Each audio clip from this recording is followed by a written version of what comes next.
Bueno, primero que nada, buenas tardes.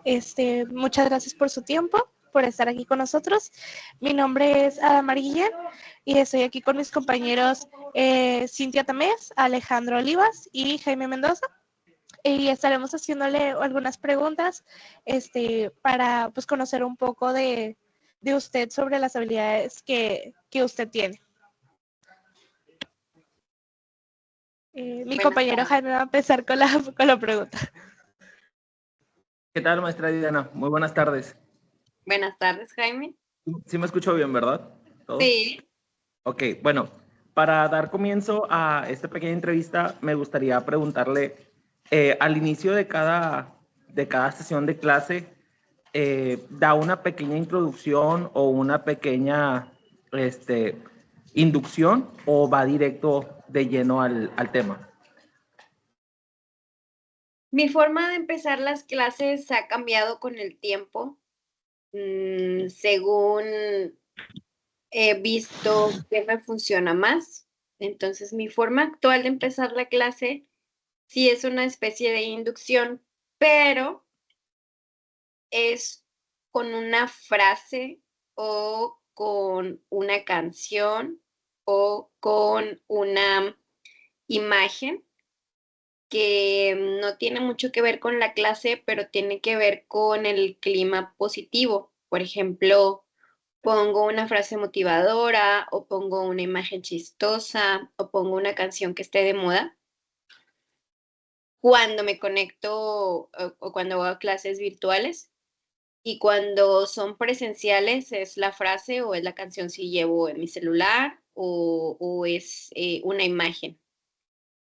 Lo uso como detonador, o sea, para no decir, ya empezó la clase, uso esa parte, ese momento, y luego ya viene una inducción o un saludo de buen día, buen tarde, buena noche, y un minuto o 2 minutos para recordar la clase anterior y el objetivo de la sesión. Siempre empiezo diciéndoles qué vamos a hacer ese día o qué te vas a llevar. O sea, como yo he preparado la clase para que tú te lleves esto. Es así como que mi ritual de inicio. Esa frase, imagen o canción, luego un poco se acuerdan lo de la clase anterior y lo que hoy vas a aprender es esto. Así comienzo yo. Y bueno, yo hablando un poquito más general, ¿considera que sí es efectivo? O sea, como lo comenta que lo ha cambiado a lo largo, que ha utilizado diferentes maneras, ¿cree que actualmente es la mejor forma de empezar un Sí, tema? sí, bueno, hay varias teorías que sustentan esa forma. Por ejemplo, los momentos, hay una teoría que se llama los momentos instruccionales de Robert Gagne o el procesamiento de la información. Las personas cuando vamos a aprender tenemos que estar dispuestas. Y si tú no empiezas con algunas actividades de arranque, pues es como meterte a un concierto que ya empezó, o a una película que ya va a la mitad, o a una serie que ya te hicieron spoilers. Entonces tienes que iniciar para captar la atención y recuperar conocimientos previos y después ya la parte profunda del tema.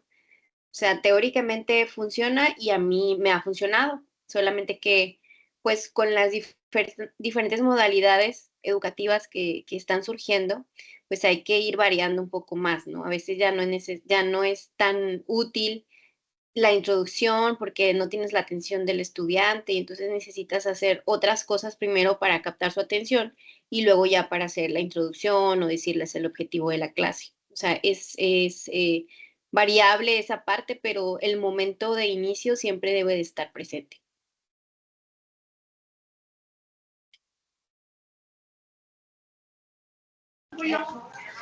Bueno, durante la clase que usted lleva, ¿les da un seguimiento para retomar como algunas dudas que los alumnos tienen? Sí, pero si te refieres a solo una sesión o durante el tetra. durante todo, o sea, tanto, bueno, durante la sesión y durante en general. Sí les doy seguimiento. Lo que pasa es que cuando estás en una clase, casi nunca hay dudas. Siempre el maestro pregunta, ¿alguna duda? Y generalmente no tenemos preguntas. Es una o dos preguntas.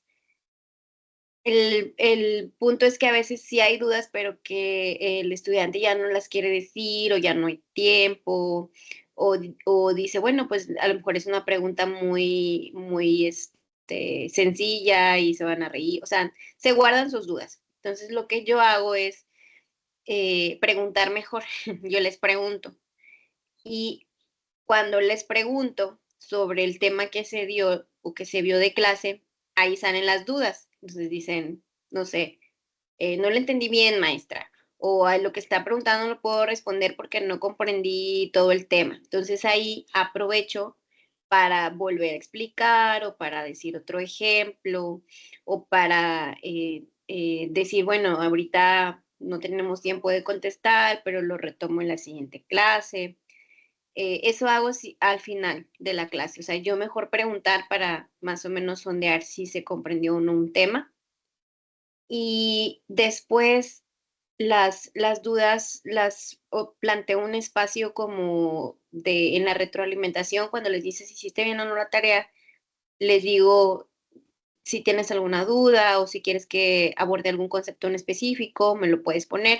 Y a veces sí dejo en las tareas la instrucción clara de escribe las dudas con las que te quedaste. Entonces ya es más fácil que el estudiante piense sus dudas y las escriba a que las tenga que decir en el salón en un momento, es ya como más reflexivo. Sí hay el espacio, pero como casi no lo utilizan los que estamos aprendiendo, pues hay que motivarlos a que exploren si en verdad se quedaron con alguna duda y no me la digan de otra forma. Casi siempre es por escrito. Ok, muy bien. Muy buena respuesta, maestra. Continuando, ¿aplica algún tipo de reforzamiento positivo o negativo al finalizar de sus clases? Sí, me gusta mucho el conductismo porque sí funciona. Pero lo trato de usar con una estrategia más nueva, que es la gamificación. Entonces, la gamificación es el uso de las mecánicas del juego en la clase. Y, por ejemplo, me gusta de pronto darle una felicitación al que hace el mejor trabajo. Casi todas las clases que tengo son en línea, a distancia y síncronas así en videollamada. Entonces, uso el chat y pongo una felicitación a Alejandro, que lo hizo increíble. Y ahí aprovecho en ese instante inmediato para ponerle eso. O luego hago Mm, una tabla y digo, va mejor o los puntos que más se ha ganado es a Mari. Y también lo hago al contrario. También digo, no sé, Jaime y Cintia no me han enviado la tarea, estoy aquí esperando y trato como de no señalarlos, pero sí pongo algo gracioso como de decir, te estoy esperando y no me haces caso y es una motivación o una llamada de atención, de reforzamiento para que pues veas que eres una persona que no está enviando tareas, para que te muevas a la acción y lo hagas. Y en clase presencial, sí hago mucho refuerzo positivo con la retroalimentación inmediata. O sea, me gusta decir qué bien te quedó este trabajo, o esto está muy limpio, o esta letra la hiciste muy bien, o qué buena respuesta, o muy profunda tu explicación. O sea, así como de forma rápida e inmediata, trato de reforzar siempre cuando alguien participa, cuando alguien da una buena explicación, cuando alguien sí lee, cuando me doy cuenta de que alguien sí hizo la tarea bien, etcétera. O sea, todo el tiempo trato de estar retroalimentando y reforzando positivamente las conductas que sí quiero que se repitan.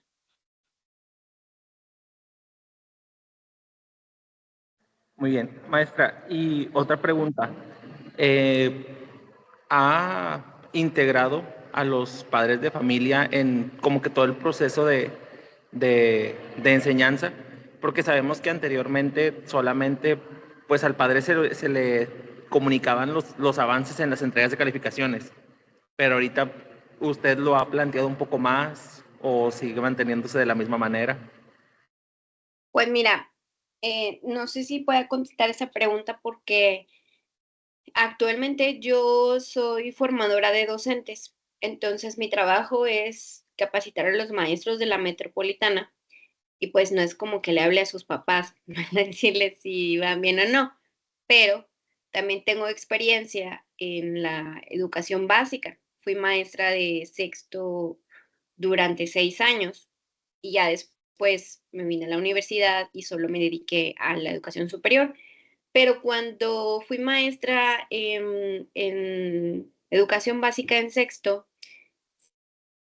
siento que la escuela en la que estaba favorecía mucho el involucramiento de los papás, porque era una institución católica y se daba la bienvenida a la familia. Entonces era como obligatorio que estuvieran presentes y para mí era muy fácil porque pues al contrario era mi obligación informarles, tenían que ir a escuela para padres, tenían que acudir a una entrevista mensual y participaban en las actividades con las alumnas.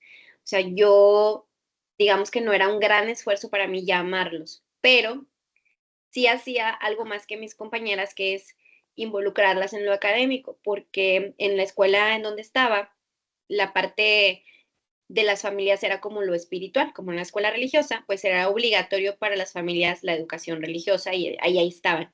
Pero yo lo que hacía además es que, pues no nada más lo religioso, sino que también lo académico. Entonces, no sé si había un proyecto, en sexto antes había un proyecto de alimentación saludable, entonces invitaba a las mamás y papás a que fueran a ver a sus hijas cómo hacían la receta.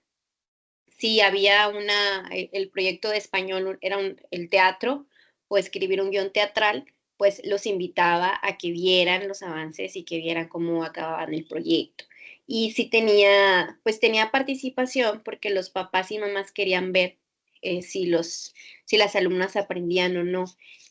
Y luego trataba de que las actividades fueran involucradas en la familia. Por ejemplo, si era una entrevista, tendrías que entrevistar a tu abuelito o a tu tía o a alguien de tu familia que se dedicara o que admiraras o no sé, o sea, de lo que se trataba yo de involucrar a la familia en las actividades porque era la forma así como de que da el paquete completo, ¿verdad? Los papás ya estaban presentes ahí por obligación, pero yo trataba de hacerlo académico también integrándolos.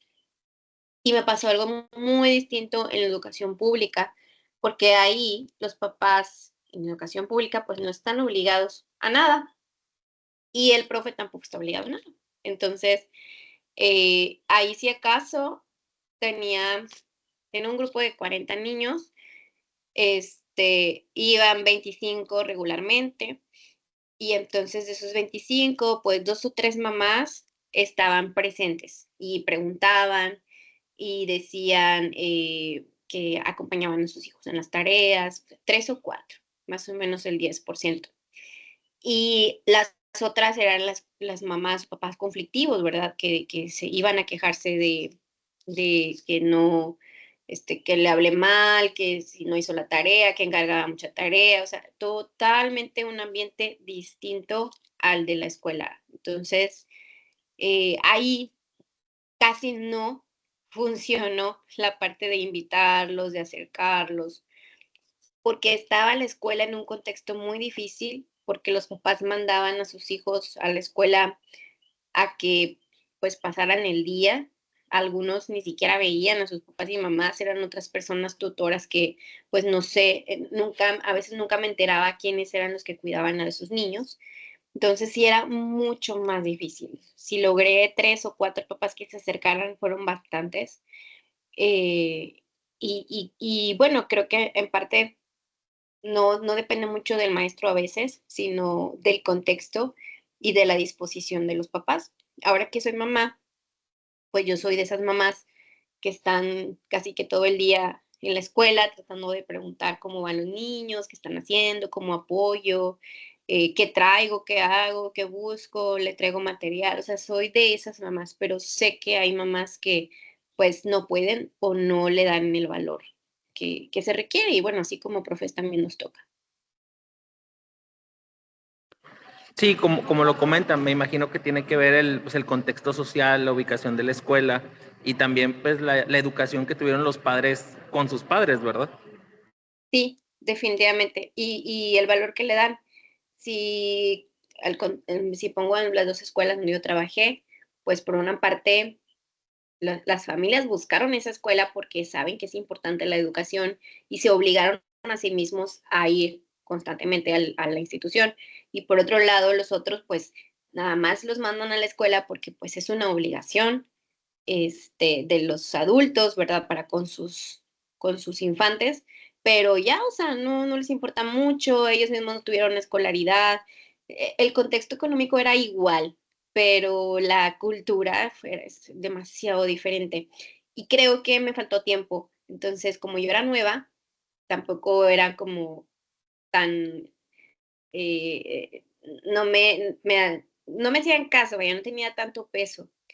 A lo mejor si yo hubiera estado más tiempo y más reiteradas ocasiones hubiera visto los resultados de involucrarse, pues a lo mejor ya sería algo diferente, pero como no duré tanto tiempo ahí, no pude ver cambios, a diferencia de la escuela donde sí tuve 5 años.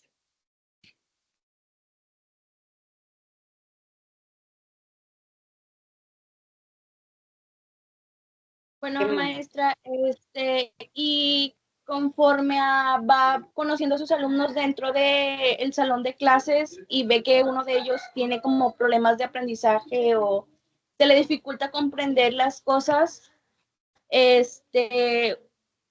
¿usted cómo adapta su manera de enseñanza hacia estas situaciones? Es muy complicado porque, pues, si no te llega un diagnóstico certero previo, o sea, lo que tú haces es como mera intuición o un diagnóstico por experiencia, así muy empírico, porque no tienes las armas a lo mejor el conocimiento científico para decir, ay, tiene, por ejemplo, autismo o discapacidad intelectual o discalculia o es hiperactivo o déficit de atención, etcétera. Entonces, pues hoy casi todos los niños dicen que tienen déficit de atención, te llegan y pues dices, pues sí es inquieto, pero no sé si tiene déficit de atención o no.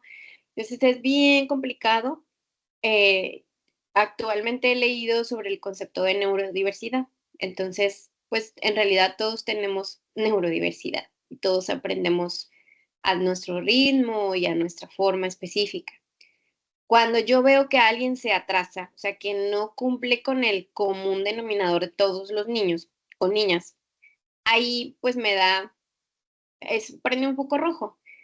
Igual pasa con el aprendizaje de adultos. Cuando veo que alguien es muy desordenado, desordenada, desorganizado, no atiende indicaciones, o sea, ya vas desarrollando esa sensibilidad para saber cuando alguien pues no va como con el común de todos, a su ritmo, ¿verdad? Pero que se sale de ese común, ¿no?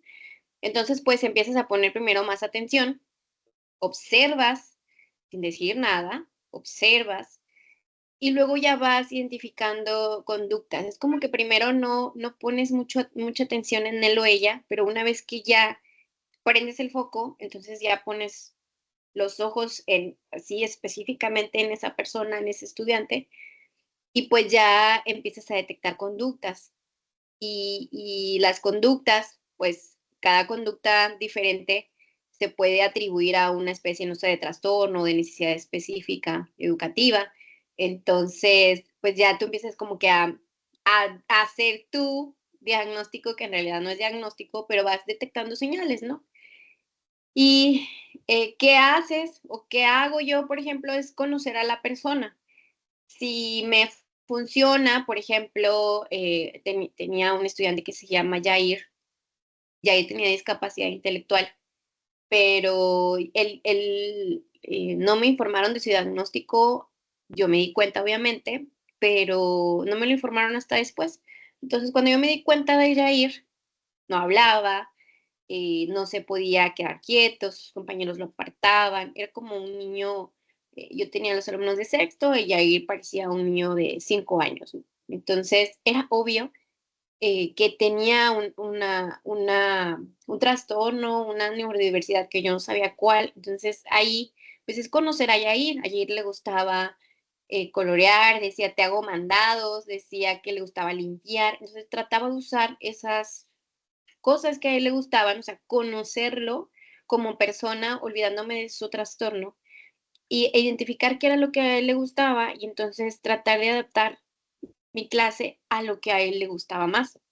En este caso, pues le gustaba también cantar, entonces a veces estamos en el tema X, entonces le decía, bueno, Yair, inventa una canción del tema, escúchame, inventa una canción del tema para que todos la cantemos.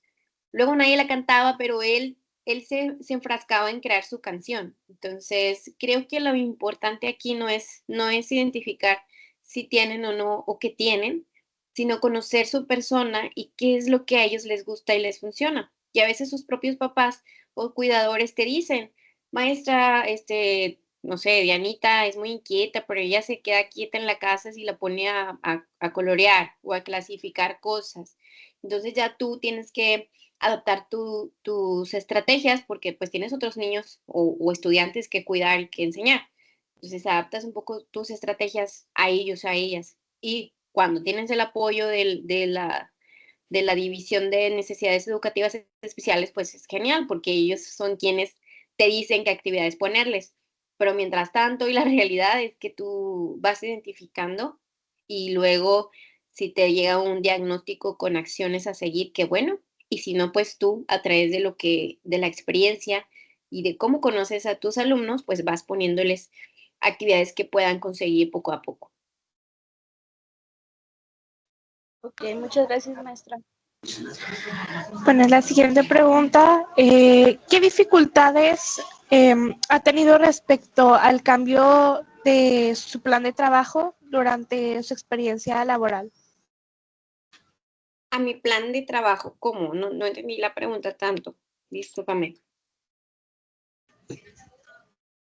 Sí, bueno, ya que pues se va cambiando como quiera los planes, por ejemplo, tanto en aspecto de que cambia el plan 2011 a la NEM, Okay. ¿cómo es que, qué cosas se les han hecho complicadas al momento de cambiar de estar acostumbrados a estar como con un cierto plan, a cambiar a un plan diferente, en aspecto pues, a su plan de trabajo personal? Bueno, mira, a mí en realidad no me tocó tanto porque durante el tiempo que trabajé como maestra en básica fue el Planes y Programas 2000, el anterior ni me acuerdo cuál es, 2009, 2000, Planes y Programas de Estudio, no me acuerdo cómo se llama el acuerdo. Eh, Está el trabajo por proyectos, están los conocimientos básicos. La verdad, creo que a mí no se me dificultaría, porque una habilidad de un docente es poderse adaptar a los cambios. La normatividad y la legislación es muy claro que va a cambiar cada 6 años. Es muy raro, salvo el programa que duró más de 13 años en México, es muy raro que en México un programa de educación dure tanto o se planee a largo plazo. O sea, eso no ha sucedido, tal vez no sucederá, quién sabe ahora. Entonces, pues creo que por lo menos en esta ocasión sí se va a seguir porque sigue una misma ideología y pues al menos vamos a tener 12 años de continuidad. Pero creo que el profesor o profesora debe ser capaz de adaptarse a esos cambios y en su formación básica está el cómo hacer fácil la enseñanza o cómo acercar el aprendizaje. Entonces, no importa si luego te dicen que ahora es por proyectos o que ahora te dicen que no enseñes, no sé, las sumas de cierta forma. lo que siempre va a ser fijo es el conocimiento. Entonces, les tienes que enseñar a sumar, les tienes que enseñar a restar, a dividir, dónde están sus planetas, su ubicación en el espacio geográfico, a hablar bien en su idioma. O sea, los aprendizajes básicos, o como ahora les dicen, los saberes, ¿cómo les dicen ahora? Los aprendizajes en proceso. Ay, se me fue el término, pero, o sea, como le llamen, es el objetivo de aprendizaje y es lo que una persona de su edad, o sea, en la infancia, debe aprender, las cuestiones básicas de su cultura. Entonces, no importa si luego se llama así, se llama así, tú tienes que estar dispuesto a adaptarte a los cambios y a conocer las diversas metodologías para que puedas usarla mejor en tu aula.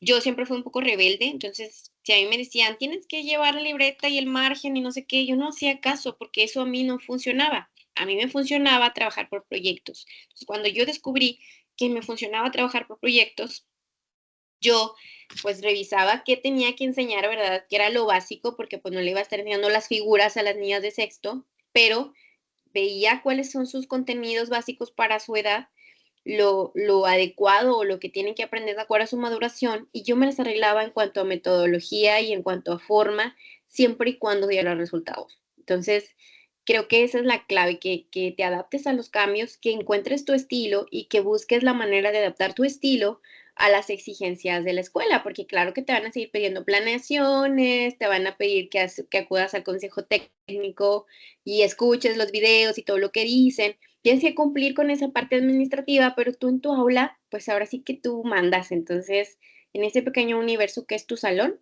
tú puedes hacer lo que tú quieras si estás convencido y has descubierto que tienes resultados positivos. Ok, perfecto.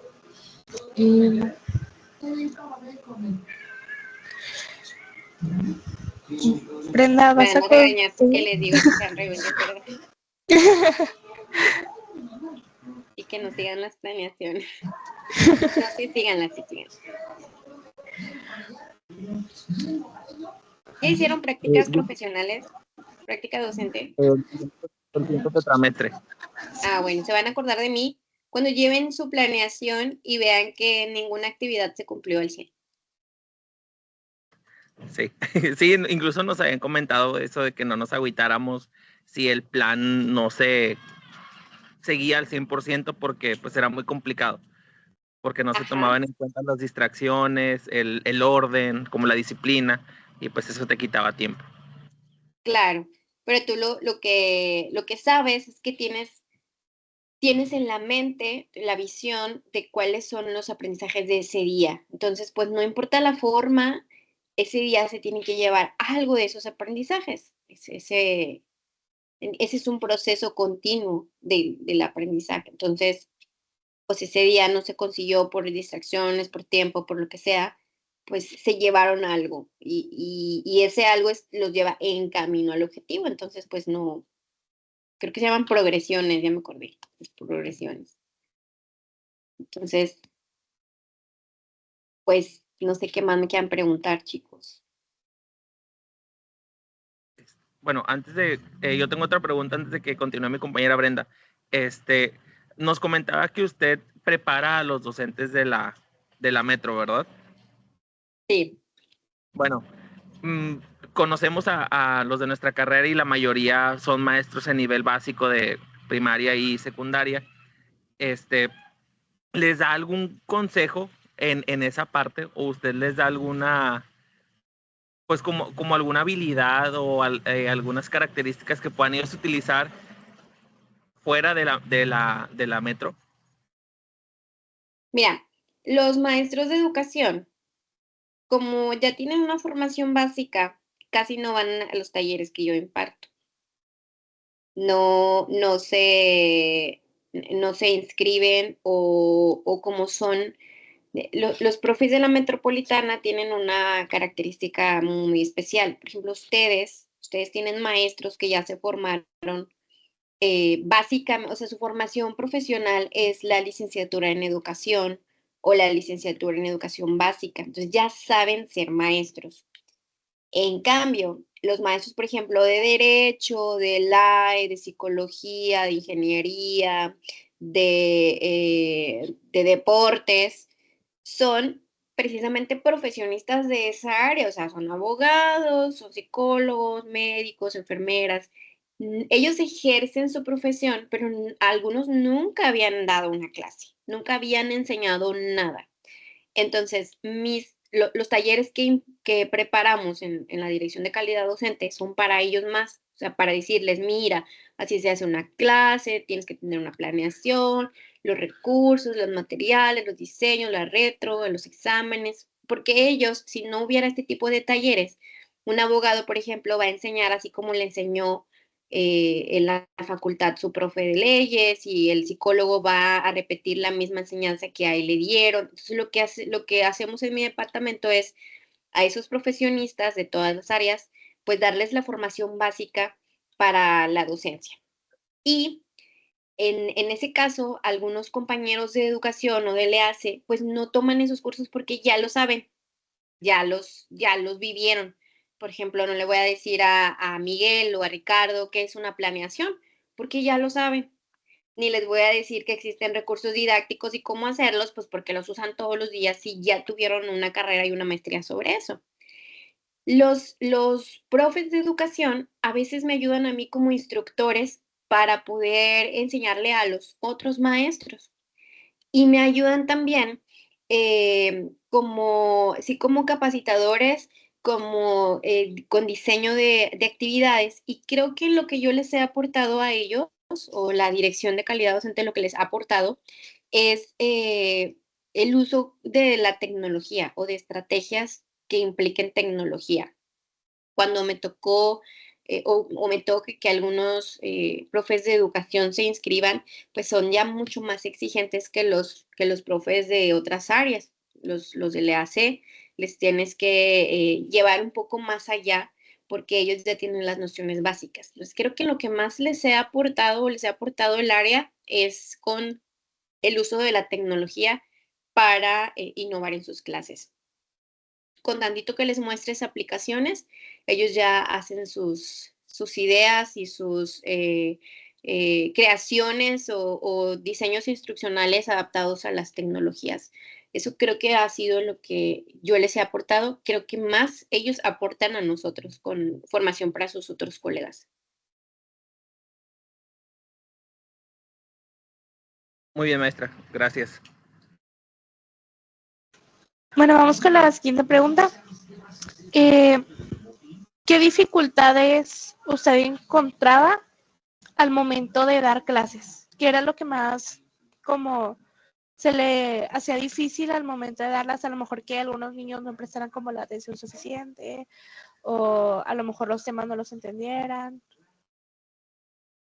Pues mira, creo que la dificultad tanto con chicos y grandes es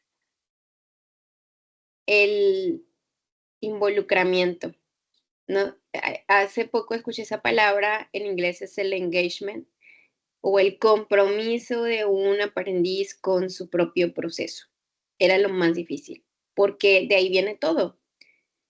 Eh, Cuesta trabajo, por ejemplo, entender que le tengas que recordar a un profe a un colega, ¿verdad? En un taller para docentes, que te ponga atención o que haga la tarea.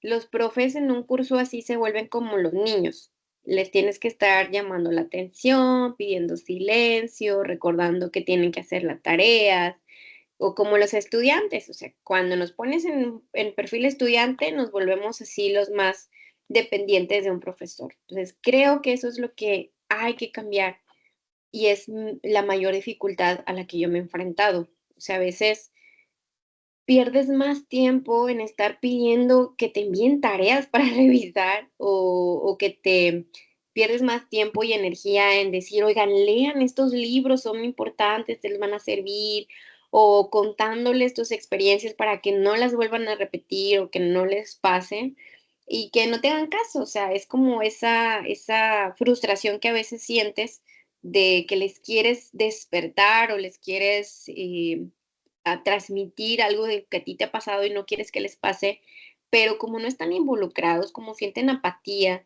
como no les ha caído el 20 de que los únicos que de quienes depende de lo que aprenden no es de ellos mismos, pues es complicado, o sea, te genera gasto de energía y tiempo el que tengas a todos en sintonía y cuando ya logras que te hagan caso, te pongan la atención, pues ya se acabó la clase. Entonces ahí pues viene como que una cadena, ¿no? De no me ponen atención, no se involucran, me frustro, ya no quiero trabajar, el grupo se me hace apático, etcétera. O sea, es como una cadena de cosas que empiezan principalmente en eso, en la responsabilidad de una persona que está al frente tuyo y que no entiende que el que está aprendiendo es él o ella y no tú. En la universidad pasa bastante, por ejemplo, en bachillerato, o en los primeros años de la carrera, a veces les cuesta entender al aprendiz que pues están ahí sentados pagando un servicio, porque es una educación privada, están pagando un servicio educativo, puedes exigir ese servicio de calidad y pues no les vale, les da gusto que no haya clase, no se conectan, está como que perdiendo su dinero invertido, su tiempo en educación, lo están perdiendo. Y eso pues no depende del maestro, depende de cada uno de esos estudiantes que están ahí sentados. Y precisamente el convencerlos de eso es como uno de los más grandes desafíos a los que me he enfrentado. Muy bien, maestra. Siguiendo con la pregunta, a nosotros nos gustaría saber si usted ha presentado una problemática debido a los diferentes tipos de familia, religión o costumbres. O sea, si ha tenido, perdón, si ha tenido algún problema con estas problemáticas. Sí, fíjate que una vez tuve un problema, pero no fue problema. Ahora esta alumna es mi más grande admiradora y yo también la amo a ella, la amo mucho. Ella profesa la religión, ay, no sé, pero ella es mormona. No sé si así se diga que son los mormones. Entonces, ella me dijo, yo soy mormona. Y eh, los honores a la bandera, o sea, ahí fue un problema, los honores a la bandera. Yo no sabía que ella profesaba esa religión, porque nuevamente vuelvo, estaba en un colegio católico. Yo estaba en ese colegio católico, había cosas de mi religión, yo también profeso esa religión, hoy no tanto, pero a mí no me importaba mucho estar en ese colegio porque creía en su filosofía. Entonces, a veces no era tan tradicional en exigirles, no sé, que hicieran la oración y todo. O sea, no era tan tradicional yo. Me volaba por ahí algunas reglas. Pero, pues en esa, yo no sabía, se llama Lilibet. Lilibet, pues es mormona todavía y es muy activa en su iglesia. Entonces, en ese momento, pues era una niña y eran los honores a la bandera. Entonces, pues la maestra, la coordinadora, le dice que salude, ¿verdad? Y yo pues también le digo, saluda, pues la bandera y no sé. Y la niña, con mucho pesar, lo hizo porque me obedeció. Y ella pues como no pudo entender y todo, entonces me obedeció, saludó y cantó el himno y todo. Entonces yo la veía así como, ¿por qué? ¿Por qué le pasa eso? ¿Por qué se ve así como rara, como forzada, como extraña? Entonces ya después su mamá vino y me dijo, maestra, lo que pasa es que nosotros, no sé qué, la bandera. Y pues para mí era nuevo porque yo tengo una amiga también, muy amiga mía, mejor amiga, cuya religión es la misma y había convivido con ella como normalmente y sabía de sus costumbres, sabía de su religión, de su ideología y todo, pero no sabía que la parte de la veneración a los himnos y a la bandera, etcétera, que no lo hacía. O sea, sí, el patriotismo lo entendía de otra forma, etcétera. Entonces, mi amiga no me había explicado esa parte, yo no había, por falta de conocimiento mío, yo, digamos que le di esa indicación a Lilibet y pues además yo no sabía hasta ese momento que ella tenía otra religión, pues yo no la podía obligar. Entonces, en lo que quedamos, ¿verdad? Era que ellas al estar en la escuela como familia, y al estar en la escuela católica, pues acataban ciertas reglas, pero lo que hicimos es llegar a un acuerdo de que pues había flexibilidad, ¿verdad? Lilibet estaba en los momentos de oración, de bendición de los alimentos, de las misas que se hacían en la escuela, así como la religión católica, estaba presente, mas no participaba activamente, así como tenemos fe creyente, practicante o pasiva, bueno, pues Lilibet solo estaba ahí pues porque tenía que estar, ¿verdad? Pero lo que hacía yo era no tratar, o sea, no segregarla, sino tratar de involucrarla, siempre respetando el momento y hasta donde ella podía o quería expresar su fe. Entonces, hasta ahí yo aprendí como a ser más tolerante y a primero escuchar, ¿verdad? ¿Por qué no quieres saludar? Yo debía haberle preguntado, ¿por qué no quieres saludar a la bandera? ¿O por qué no debes? ¿O por qué no puedes? Y ella, con su edad y a su forma, pues me pudo haber dicho. El punto era que pues no hubo una comunicación adecuada y ese fue mi principal problema y el único, porque después no me topé con otro tema parecido. El único tema era ese con Lilibet. Y después de eso siempre cuidé preguntarle, ¿verdad? Oye, Lilibet, no sé, viene Navidad, vamos a pasar a adorar al niño o a hacerle no sé qué.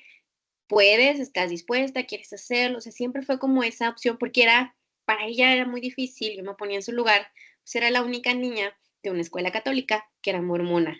Entonces ahí fue esa complicación.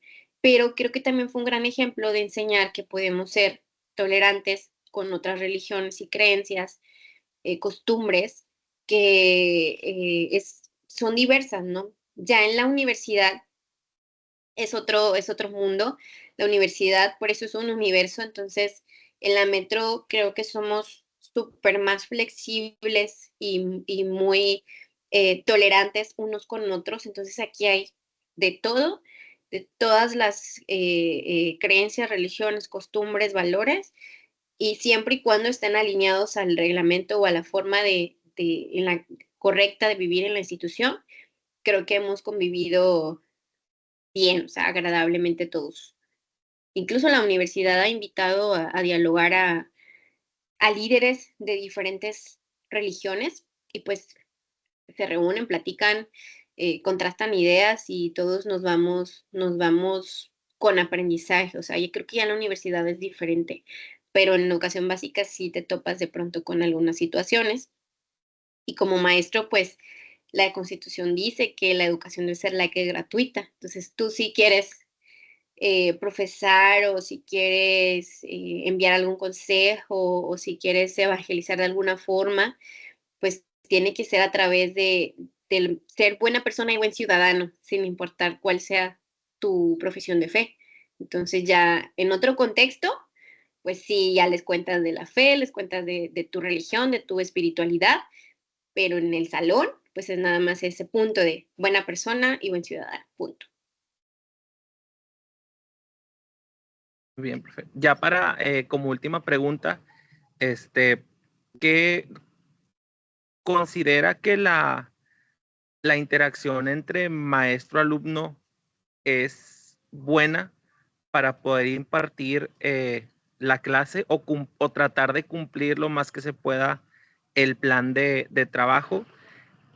¿Y qué recomendación nos puede dar pues, a nosotros, futuros docentes, respecto a mejorar o a implementar las habilidades docentes? Bueno, interacción te refieres a que yo platiqué con ustedes, me relacioné con ustedes o cómo es la interacción.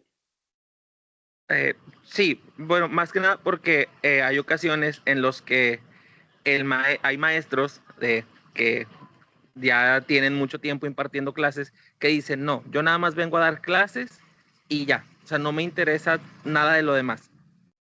Okay. O sea, si el niño aprende, si no aprende, pues es problema de él, no mío, ¿verdad? Ok, bueno. No me acuerdo, luego les pasó con Miguel un chiste que cuenta mucho mi jefa.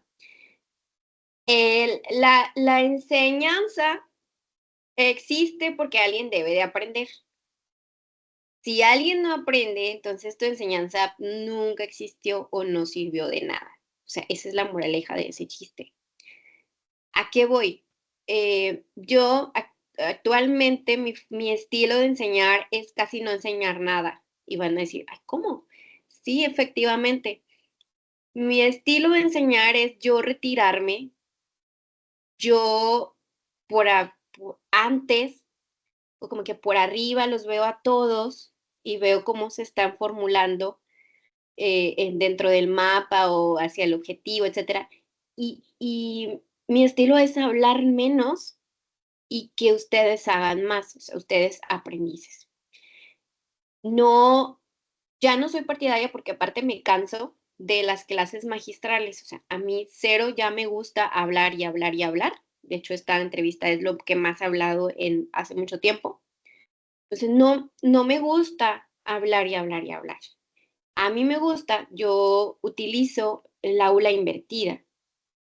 Y el aula invertida, así como otras metodologías activas, es yo te encargo antes tarea o te doy una pregunta que contestar o te cuento un chismecito para que tú investigues más o te digo un problema que tuve y tú vas y buscas o te estoy enviando así como que pedacitos de información para que cuando tú estés en mi clase tengas de qué hablar, tengas algo que decir.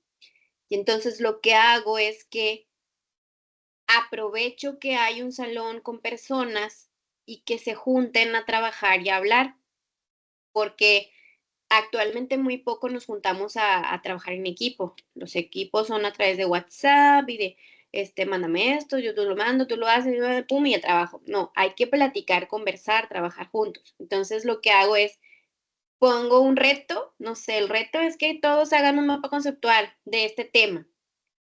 Y en equipos, 4, 5, siempre son revueltos, siempre son mezclados, se hace esa actividad, ese reto del día. En 50 minutos, un mapa conceptual de un tema. El profe, dígame qué hizo. Nada.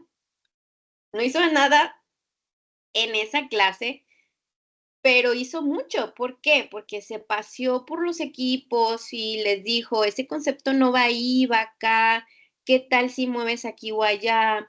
Te paso otra definición que está mejor, o mira, el otro equipo tiene una definición más padre, ¿qué tal si la ven? O sea, ese trabajo de orientador, de guía, es el que actualmente a mí me gusta más, porque creo que lleva a más aprendizaje, donde aprovechas que tú como profe les estás aportando experiencia, pero que entre ellos, entre pares, se están enseñando a sí mismos. Hay un concepto también que se llama tutoría entre pares, que utilizó mucho un investigador para dar clases de matemáticas, Eric Mazur se llama. La tutoría entre pares es eso. A veces los profes decimos conceptos así muy rebuscados y hablamos y creemos que los alumnos no se entienden y en realidad los alumnos no se entendieron nada.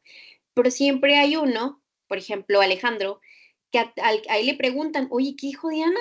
Oye, ¿le entendiste? Entonces Alejandro, con sus palabras, con sus conceptos, con su vocabulario adaptado al nivel de aprendiz, se los explica y lo entienden súper bien. Esa es la tutoría entre pares o el aprendizaje entre pares. Y es el que hay que aprovechar, como ir siendo esa persona, ese instructor o docente que se fija en qué necesita cada quien o cada grupo y les va dando esas probaditas para que solos, por su cuenta, con sus capacidades, puedan construir conocimiento, porque es el que vale más. Está dicho o está comprobado que nada más de ir a escuchar no aprendes, nada más de estar leyendo no aprendes. Necesitas hacer una combinación de todas esas acciones, escuchar, leer, ver y hacer para que algo se te quede. Y ese algo que se te quede, luego mañana ya va a ser diferente. Entonces lo que tienes que llevarte son habilidades para que puedas tú mismo extraer lo más importante de la información, del conocimiento, de las metodologías, o sea, lo más útil que a ti te vaya a servir para luego convertirlo en otra cosa. Si como maestra me estoy enfocando solo en que se complete de leer el libro, pues no hice mucho. O sea, de hecho creo que ustedes como estudiantes valoran más, me he dado cuenta, valoran más cuando un profe les cuenta su experiencia, o sea, como sus ejemplos, lo que está pasando allá afuera, que lo que dice el libro.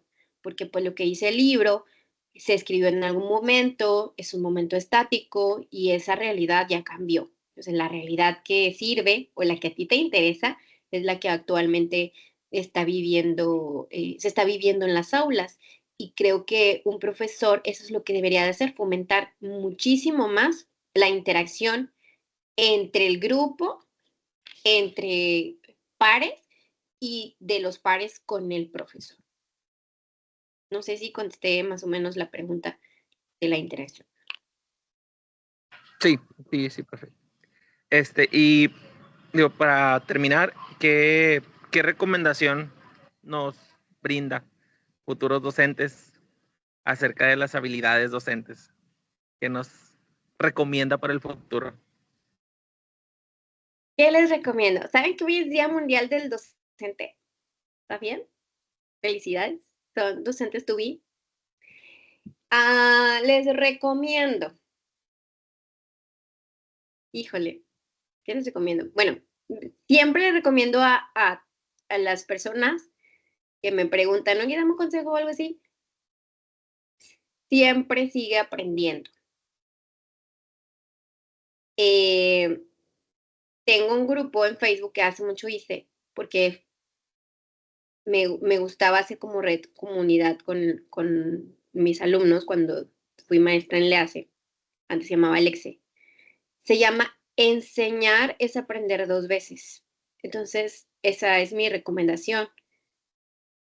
Enseñar es aprender dos veces, quiere decir que cuando tú estás tratando de que otra persona descubra algo o descubra su conocimiento, necesitas también primero descubrirlo tú y descubrirlo de muchas formas para que puedas entonces decirle a esa persona los muchos caminos que hay para que descubra o que construya eso que tú ya sabes. Y te tienes que seguir formando porque pues si tú dices, ay, ya acabé, ya soy licenciado en educación, ya no hay nada que aprender en este mundo, estás equivocado porque sabes, más bien creo que cuando egreses vas a tener muy claro que siempre te necesitas seguir preparando, siempre hay algo que saber y más en el mundo de la educación. Y otra recomendación relacionada con eso es que elijas lo que a ti más te guste. Por ejemplo, si a ti más te gusta trabajar con niños o con necesidades educativas especiales o con la tecnología y la innovación o con la lectura o con la educación media superior y superior, o sea, que te dirijas hacia eso y aprendas más sobre eso, que te especialices, que busques cursos, información, lecturas, que platiques con personas que se involucren en esa área. Creo que es también sumamente importante que sigas aprendiendo, pero que aprendas como que enfocado en un aspecto, te especialices en ese aspecto. Y otra recomendación para los docentes es cuidar su salud mental o su inteligencia emocional. Ahorita teníamos una clase, bueno, tuve una clase a las 8 con gente de la maestría en educación y hablábamos de la importancia de la inteligencia emocional. Porque como estamos trabajando con personas o como tú vas a trabajar con personas, las personas somos energía y entonces, pues, absorben tu energía. Los niños increíblemente absorben tu energía y en lugares donde hay también muchas personas con muchos sentimientos diversos, problemas diversos, eso te afecta a ti. Entonces, pues imagínate, a ti te van a llegar casos de niños o niñas que maltratan, jóvenes que no pueden pagar su colegiatura, su transporte, que no comieron hoy. O sea, te van a llegar múltiples situaciones que te van a afectar a ti emocionalmente. Entonces, tienes que ser competente o tienes que tener esa inteligencia emocional para que eso pues no afecte tu trabajo, porque tú eres una persona o vas a ser una persona profesionista de la cual dependen 25, ¿verdad? Y si a ti te afecta lo de uno, pues ya 24 se perdieron de ti. Entonces necesitas cuidar mucho esa parte. Goleman dice que las competencias emocionales pues son autoconocerme, saberme autorregular, encontrar mi propósito en la vida, ejercitar la empatía y pensar que lo que tú hagas tiene un propósito en alguien más. Con que tengas eso claro y que lo ejercites constantemente, pues va a ser como más fácil fluir, porque la educación o el camino de la enseñanza tiene muchas frustraciones y que te pueden desanimar fácilmente. Y entonces fácilmente te puedes ir al lado pesimista de los que dicen que es bien difícil, y que está bien feo, y que pobrecitos, y que ya mejor no estudies nada. O sea, si te dejas llevar por esa idea, te vas a volver un pesimista. Y si te dejas llevar por como el mundo feliz, pues vas a vivir siempre triste o siempre frustrado o frustrada, porque las cosas no son como en los libros o como tú te las planteas. Entonces, si ejercitas tu inteligencia emocional y cuidas tu salud mental, vas a poder sobrellevar esas situaciones difíciles que siempre se van a presentar y vas a estar siempre dando lo mejor de ti. En resumen, que te sigas preparando y aprendiendo siempre, que escojas algo de lo que más te guste para que te especialices en eso y que cuides o ejercites tu inteligencia emocional. Bueno, muchas gracias. Agradecemos su tiempo para con nosotros, su disponibilidad ante esta entrevista. Esta entrevista de sábado a la 1. Sí, le agradecemos mucho que esté aquí con nosotros y creo que hablo por todos mis compañeros que todo lo que usted nos dijo, todas las recomendaciones, sé que nos van a enriquecer y nos van a ayudar mucho tanto ahora como estudiantes como futuros docentes. Y ya siendo docentes, y siento que nos va a ayudar mucho en esto. Y nuevamente le queremos agradecer por su tiempo y por su apoyo hacia nosotros. Gracias. Claro que sí, con mucho gusto. Y yo siempre le pido algo a quienes les doy entrevistas o les ayudo a hacer una tarea o trabajo. Cuando terminen su trabajo o presenten el producto de la actividad, me gustaría verlo para saber cómo concluyó todo esto. Entonces, cuando entreguen el proyecto en el que estoy involucrada, me gustaría revisarlo, leerlo, saber cómo quedó. Ok, sí, está bien. Gracias. Con mucho gusto y cuando quieran nos volvemos a ver. Muchas gracias, maestra. Hasta luego. Hasta luego. Nos vemos.